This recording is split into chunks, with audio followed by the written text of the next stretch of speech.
Si je ne m'alignais pas avec les deux, alors il n'y aurait pas de solution, pas d'accord. Si il veut que je dise des mauvaises choses sur Poutine et que je dise « Ah, allô, Vladimir, comment est-ce que ça avance sur l'accord ?» Non, ça ne fonctionne pas comme ça. Moi, je ne m'aligne pas sur Poutine, je m'aligne sur personne, je m'aligne sur les États-Unis d'Amérique. Alors là, ce que je vois d'abord, ça c'est le début de l'hostilité. Attendez un peu, vous allez voir le reste.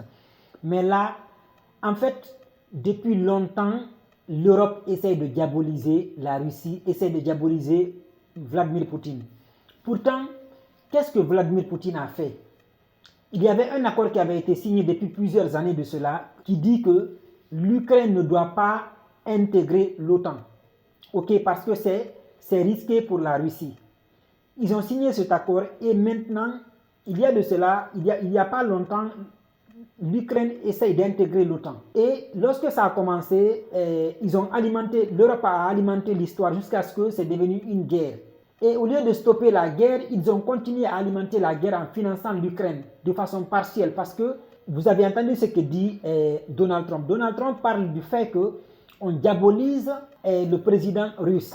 Et pourtant, c'est vrai, on le diabolise dans les médias et tout. Pourtant, en Afrique, il n'est pas perçu comme ça. Dans les autres pays, il n'est pas perçu comme ça. Mais seulement l'Europe et les États-Unis de Biden qui essayaient ici de le diaboliser. Maintenant, il y a un nouveau président aux États-Unis qui s'appelle Trump qui n'accepte pas ce genre de choses.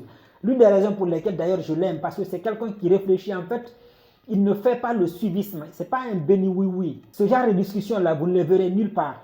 Et pour le bien du monde entier. Moi, je m'aligne sur le monde.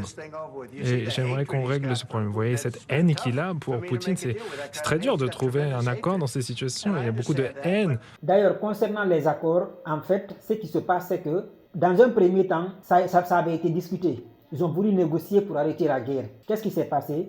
C'est un responsable anglais qui est venu de l'Angleterre pour décourager l'Ukraine de continuer les accords avec la Russie. Ce qui a fait que la guerre a encore continué. Sinon, il ne serait pas là aujourd'hui. Parce qu'actuellement, là où nous sommes, les choses sont pires en Ukraine. Les Russes sont en train d'avancer à grands pas. Et l'Ukraine n'a plus de force ni les moyens de continuer à faire la guerre. L'une des raisons pour lesquelles l'Ukraine cherche à avoir le soutien de l'Europe et des États-Unis. Même si l'Europe les soutenait avant, mais il sent que les soutiens auprès des États-Unis, ce n'est pas du tout ça. Voilà. Je comprends, mais je peux vous dire que de l'autre côté, ils ne sont pas non plus fous amoureux de lui. Hein. Donc bon, ce n'est pas une question d'alignement. Moi, je m'aligne sur le monde. Voilà, je suis aligné avec l'Europe. Je veux voir si on peut trouver des solutions. Si vous voulez que je sois dur, je peux être dur. Plus dur que n'importe quel être humain que vous n'ayez jamais vu. Je pourrais être très dur, mais c'est pas comme ça qu'on trouve un accord. Donc voilà comme ça. Une autre question, s'il vous plaît. Oui, je vais répondre aussi. Pendant 4 ans, les États-Unis d'Amérique ont eu un président qui allait aux conférences de presse et qui faisait le dur par rapport à Poutine. Et ensuite, Poutine a envahi l'Ukraine, a détruit une grande partie du pays. La voie vers la paix, la voie vers la prospérité, c'est peut-être de s'engager dans des échanges diplomatiques. On a essayé la voie de Joe Biden de se frapper le torse et de faire comme si les paroles du président des États-Unis étaient plus importantes que ses actions. Ce qui fait que les États-Unis sont un pays fort, c'est qu'ils participent à la diplomatie. C'est ce que fait le président Trump. D'accord.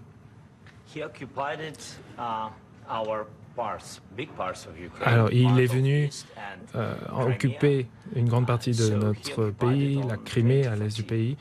Il est arrivé en 2014. Et donc, pendant de nombreuses années.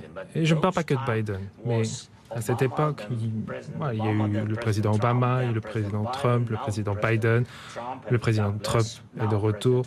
Et maintenant, j'espère que grâce à Dieu, il pourra l'arrêter. Mais depuis 2014, personne ne l'a arrêté. Il occupe notre pays, il tue des personnes.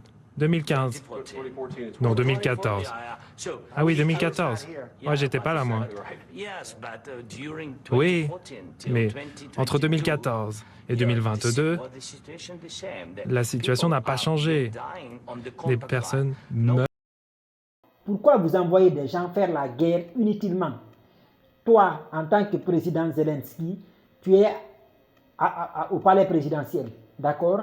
Tes enfants sont à l'abri, tes ministres sont à l'abri. Tu envoies des soldats, les enfants des gens pour se faire tuer à cause d'une question d'ego. Parce que c'est une question d'ego. Cette guerre aurait dû être résolue depuis très longtemps. C'est-à-dire que Zelensky pensait qu'il allait gagner la guerre puisqu'il est soutenu par les États-Unis, de Biden et l'Europe. Et finalement, qu'est-ce qui se passe? C'est qu'il perd la guerre parce que ces gens-là ne l'ont pas autant soutenu. Sinon, ils auraient dû envoyer des forces sur le terrain, d'accord, avec les armes qu'il avait demandées au début pour répliquer sur le territoire russe. Ça n'a pas marché, ils n'ont pas fourni. Ce qui veut dire que c'est une question d'ego en fait. Pour une question d'ego, tu acceptes de tuer une grande partie de ta population, mais aussi détruire ton pays. 350 milliards de dollars. 350 milliards de dollars pour financer une guerre alors qu'ils auraient pu éviter ça. Ils ont gaspillé de l'argent, ça c'est un. Deuxièmement, ils ont perdu des hommes, ils ont détruit le pays. Et dans tout ça là, ils n'ont pas gagné la guerre. Et ils veulent continuer à faire la guerre. Jusqu'à quand? Je trouve ça très dommage et je ne comprends pas. Et à chaque fois que tu entends parler des Européens parler, c'est en disant que non, si on accepte de perdre la guerre, l'Europe va se retrouver avec la Russie va nous attaquer ci ou cela. Depuis combien de temps la Russie est là et elle ne vous a pas attaqué? C'est lorsque vous avez commencé de violer les lois qu'il a commencé de s'attaquer à vous. Et il a raison. C'est valable pour tout le monde. Bien servi de notre équipement militaire. Si vous n'aviez pas eu notre équipement militaire, cette guerre, elle se serait finie en 2 semaines. Oui, en 3 jours, comme a dit Poutine. Hein. Oui, en 2 semaines, c'est ça. Oui, ça va être très compliqué de trouver des accords comme ça. Hein. J'ai dit merci. Bon, acceptons qu'il y a des accords et allons trouver des solutions à ces désaccords plutôt que de se battre devant les médias américains. Alors que vous avez tort, Monsieur le Président. Nous le savons. Oui, je crois que c'est très important que les... Finalement, le mot-clé est sorti. Alors que vous avez tort, nous le savons, Monsieur le Président. C'est ce que tout le monde pensait. C'est ce que la plupart des Africains pensaient. C'est ce que l'autre monde, l'autre partie du monde entier pensait. Parce que les Occidentaux pensent que c'est eux seuls qui existent dans le monde. À chaque fois qu'ils parlent, ils disent le monde, le monde, le monde. Le monde, c'est aussi l'Afrique, c'est aussi l'Asie, c'est aussi le monde. Et c'est ce que tout le monde savait. C'est ce que tout le monde sait. Que l'Ukraine a tort. Et voilà le mot-clé est sorti. Quelle perte, quel gaspillage, quel combat inutile. C'est ce qu'il avait dit la fois de Donald Trump. Il avait dit que c'est une guerre stupide. Il a raison. Tu fais une guerre juste à cause d'une question d'ego. Tu sais que tu n'as pas raison. Tu sais que tu ne savais pas. C'est vrai, tu ne savais pas que tu n'allais pas gagner la guerre. Mais quel est l'intérêt de faire la guerre juste à cause d'une question d'ego? Tu veux intégrer l'OTAN, pourquoi? Tu veux te protéger contre qui? Donc, il était important pour moi de partager cette vidéo. Je ne me suis même pas présenté parce que tellement que ça m'a impressionné de voir ce qui se passe à la Maison Blanche. Jamais je n'avais vu ça. Jamais je n'avais vu un président de la République, 2 présidents, 2 chefs d'État se disputer comme ça. Et moi, j'admire Trump. Pourquoi je l'admire? Parce que c'est un entrepreneur, c'est quelqu'un qui sait comment faire de l'argent. C'est quelqu'un qui fait la différence entre le business et le truc. C'est quelqu'un qui sait comment soutirer de l'argent. Et il va beaucoup nous inspirer, ce monsieur. Parce que ce n'est pas un suiveur, en fait. Allez, c'est ce que j'avais à partager aujourd'hui. Allez, ciao.